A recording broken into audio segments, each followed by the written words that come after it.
Hello, my friends. Jacob is here. Thank you for just taking a couple of moments to spend some time with me and for pressing play. And thank you for those who have subscribed. And if you haven't subscribed, please do subscribe. I'm just incredibly indebted to all of you. And I promise that I'm going to do my best to give you all of my heart and my soul. And I hope you all come back. Today is a whopper because it just seems like everything's getting a little crazy, a little kooky, a little wackadoo. Do you feel it? I feel it. I feel like there's, this impending thing that's coming our way. And, when I woke up the other day, I found out that there is a really cool mission going out to an asteroid that was discovered called Bennu.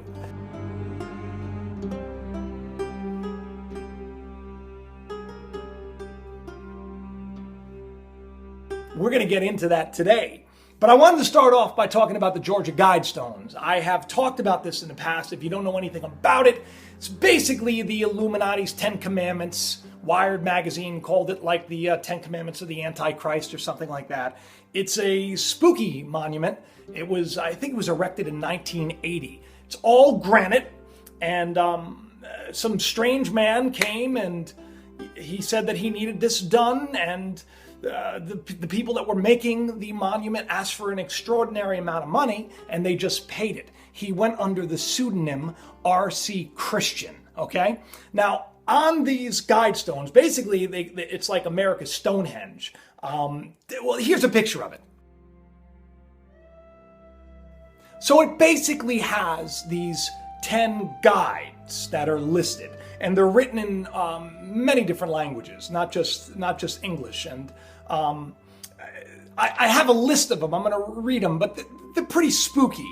And when R.C. Christian, the pseudonym, when he said that he wanted this to be made, he said that it must be able to withstand like a catastrophic event, crazy heat, nuclear war, anything, impending doom, basically.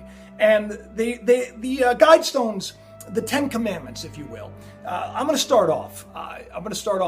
By reading this out. It's maintain humanity under 500 million in perpetual balance with nature, which is kind of spooky considering there's like 7 billion people. So, that sets up red flags. The number 2 law is to guide reproduction wisely, improving fitness and diversity. Number 3, unite humanity under a living new language, one way, one world. Rule passion, that's number 4, faith and tradition, and all things, basically. Basically control everything. Number 5 is protect people and nations with fair laws and just courts. Number 6, let all nations rule internally, resolving external disputes in a world court. Yes, it sounds a lot like that New World Order that everyone's so frightened about. Number 7, avoid petty laws and useless officials. Number 8, balance personal rights with social duties. 9 is prize truth, beauty, and love, seeking harmony with the infinite. And number 10, be not a cancer on the earth. Leave room for nature. Leave room for nature. Be not a cancer on the earth. Now that is irony, considering that those that are in control have been a cancer to this earth and have been a cancer to all of us. Look at the wars that are raging right now. Look at how many people are impoverished and how many people are suffering today because of that less than 1% that rules all things. Could it be that those that are in control are planning on depopulating us? Basically making humanity smaller and smaller and smaller and smaller and breeding us down to a bunch of mindless drones because we'll be more manageable? Well, that's the question. Do those in the know about a coming disaster? Are there dark forces feverishly at work trying to reduce the population? A lot of people, smart people, say yes. Today's show may get you questioning all the same exact thing. Because we're talking about these possible sinister plans. We're talking about Asteroid Bennu and a coming disaster, possibly. We're also talking about the Zika virus, and we are talking about how we've been lied to. Ho, ho, ho! Buckle up, because it's the law.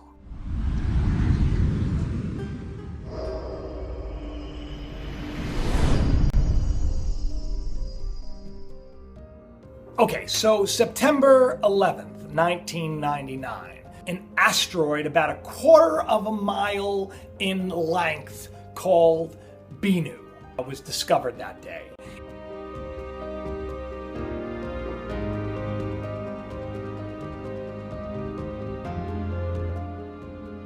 Now, this asteroid is said to be headed towards Earth.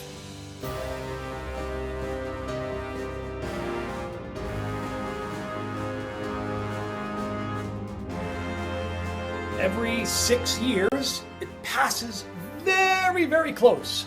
And last year, a lot of people were worried about it. Even though we escaped, we had nothing to worry about, right? Well, fun fact about Bennu, Bennu is actually an Egyptian god.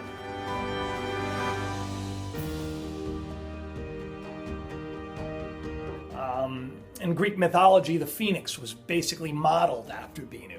Bennu is the god of rebirth and is connected to creation and the sun, and of course Osiris, which is interesting because that's the name of the mission that NASA is spending a lot of money on and is sending up into space to track Bennu down as we speak. Tomorrow is launch day, people.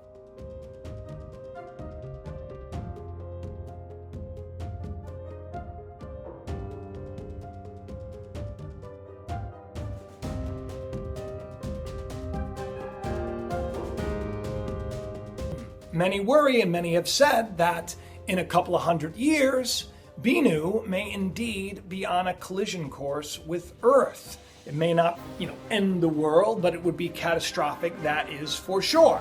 Which is why I'm sure NASA is very interested in it. Even though they're saying there's another reason that they're interested in it out of the, the infinite amount of rocks that are in space that they could have chosen. It has nothing to do with the fact that I'm sure every year as it passes the sun heats it up and it's actually pushed a little closer to us. And I'm sure it has nothing to do with, the encroaching solar system that is headed our way. Yes, I'm talking about Nibiru, which most likely sent these towards us to begin with.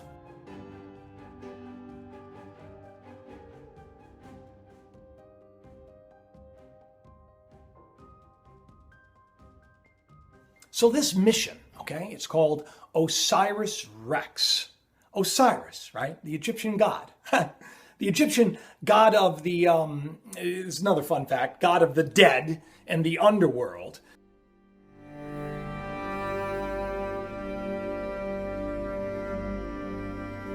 Cute, right? Well, they have another reason that they named it Osiris. There's no coincidence there. Take a look. If you want to study a piece of the early solar system in a lab on Earth, what do? To better understand the evolution of our solar system, NASA is sending the Origins Spectral Interpretation Resource Identification Security Regolith Explorer, or OSIRIS-REx, to study a near-Earth asteroid called Bennu.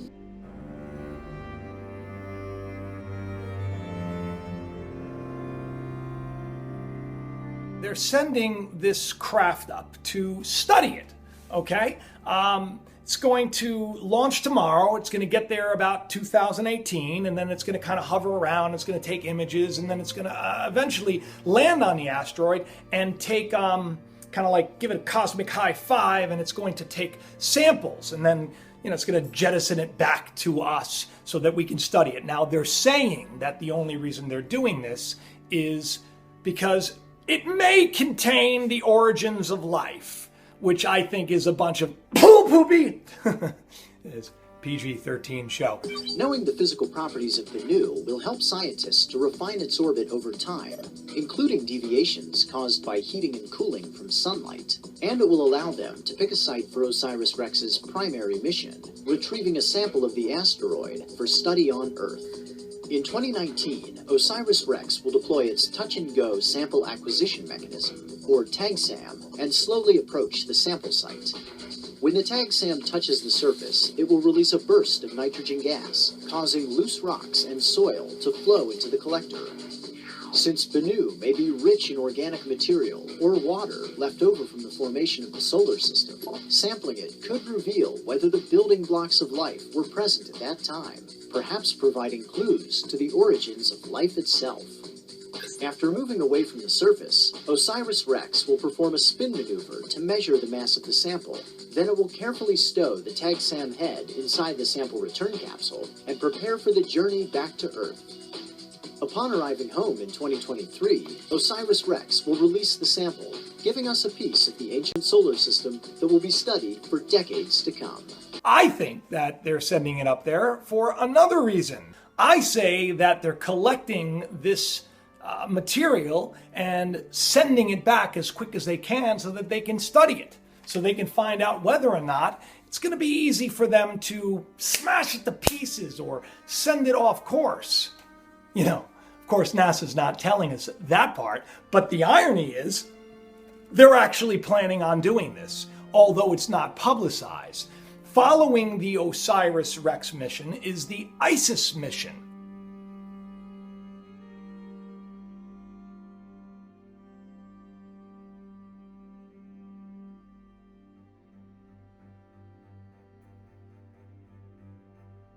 Yeah, great name for that one too. Isis, another Egyptian god, is the wife of Osiris. When Osiris was smashed to bits, Isis basically grabbed the pieces, put it together, and then poof, Osiris was back from the dead. Resurrection time, right? So Isis is being sent out there. It's already been out there right after, and about, what is the date again? It's in February of 2021, which ironically coincides with the time Bennu is going to, be close to Earth again. It's supposed to impact Bennu. It's supposed to smash into it. And then OSIRIS-REx, they're saying, is going to take pictures and it's going to video. And we're going to see if we actually can, take an asteroid and set it off course. Now, see, my thinking is that that's exactly what they're trying to do. They're absolutely trying to either direct it off course or, God forbid, they're trying to send it towards us a little sooner. That sounds nutty. I can't imagine anybody doing that. But I also can't imagine us, carpet bombing countries that, we want to take over for oil. I can't imagine that either. So who is to say, right? This is a despicable time that we're living in with despicable people. But basically, I want to know why NASA is not giving us all of the information, If they have alternative plans, they should tell us. And really, why don't we have a say in whether or not a craft is going to crash into an asteroid a quarter of a mile in width and length that could devastate our planet, when this collision could send it towards us to begin with? Why don't we have a say? Because, people, we don't have a say in anything. Much like the hundreds of thousands of bees that were just wiped out when they were honeybees, by the way, when they were spraying for Zika,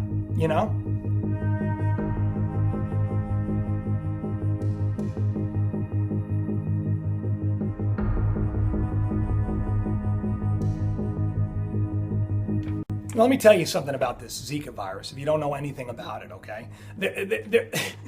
They're genetically modifying mosquitoes.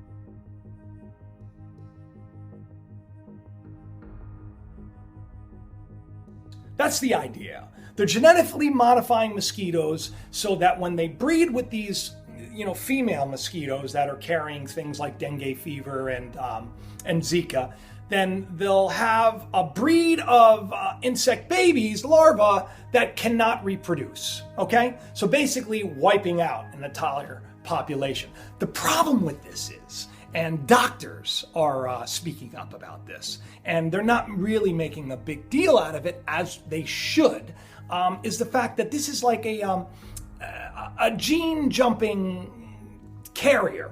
So it can jump from the mosquito to a host.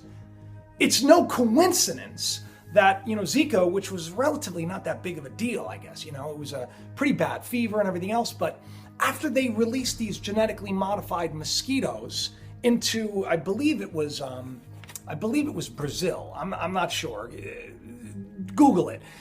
So after they did this, what happened was there was like an outbreak, and not to mention, all of a sudden, babies they were being born with, these terrible malformities like microcephaly, these little tiny heads on these babies' bodies. And it was 100% linked to Zika. The problem is, many are saying that it's really caused by these genetically modified males that they have been sending out.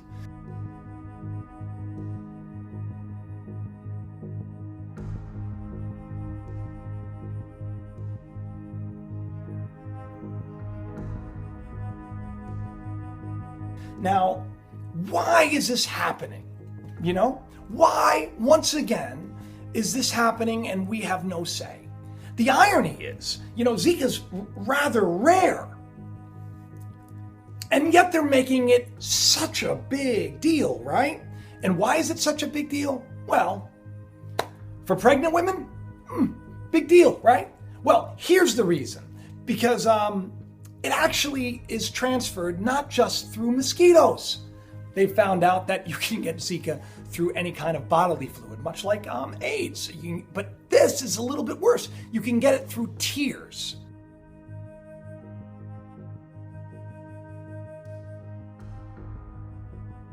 How about them apples? And do you know what they're trying to do now? Because, of course, these genetically modified mosquitoes have been approved by the FDA.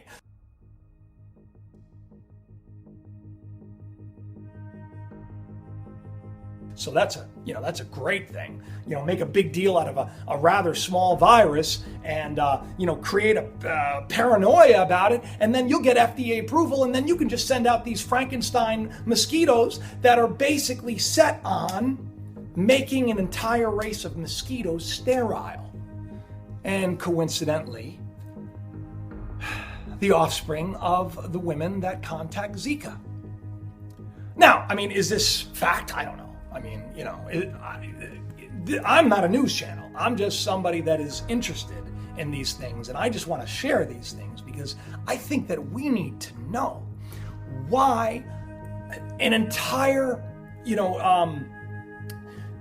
I think it was in South Carolina, why hundreds of thousands of honeybees were basically murdered.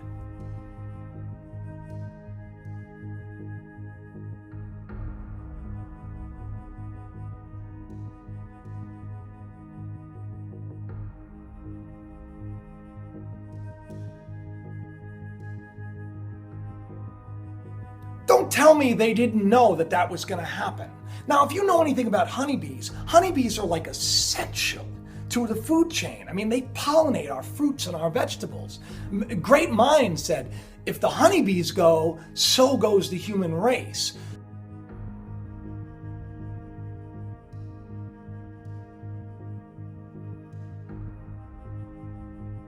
And for the last, 10 years or so, we've been hearing about these, mysterious colony collapse disorders where honeybees they're just dying.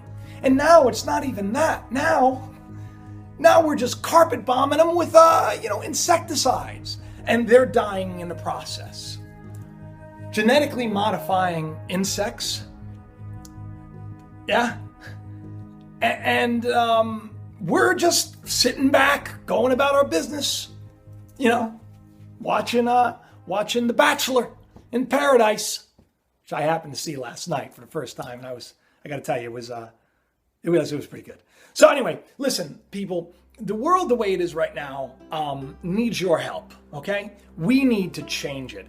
You remember that old expression: if you want to change the world, first change yourself. So yes, change yourself. because things are going on behind the scenes that we're not aware of. They've been going on for a long time. Wars have been fought under false flags for how long? It's a fact. The Vietnam War started off nothing. The Iraq War started off lies about weapons of mass destruction, and it had nothing to do with the Twin Towers to begin with. But we just sit and we go like our little worker ants to work, and we grind and we grind and we grind, and we barely get by as the people in power are taking it all.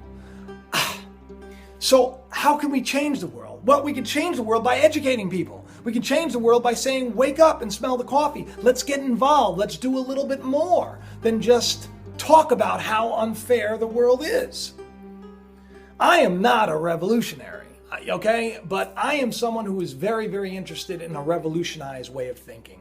I believe that love can change things. I just don't know if, I don't know if it's gonna happen, because I see people and I pass people on a daily basis and I read even some comments.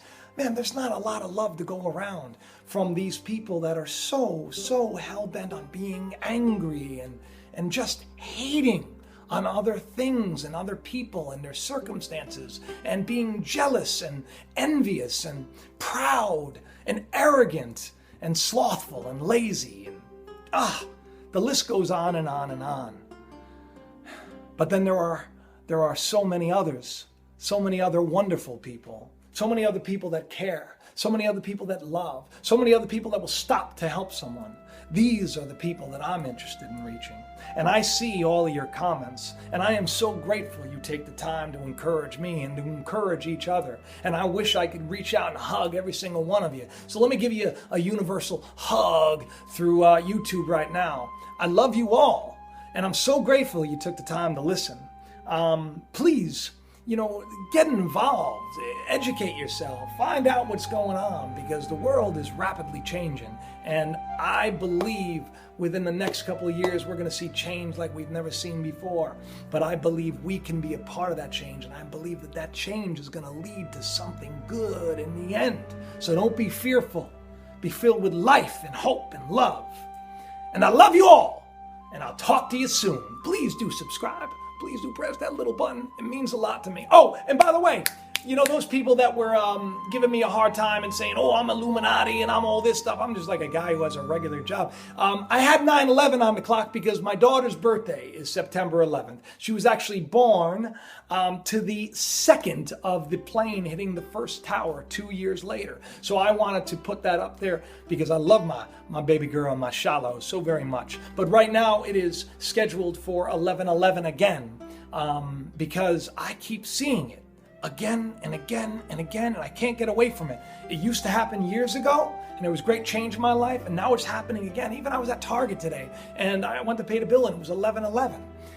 So for those of you that are going through that 11/11 wake-up call, I call it a wake-up call. Don't be thinking the worst about the clock and the this and the that. It's just my hall, it's my den. I love you all. I'll talk to you soon.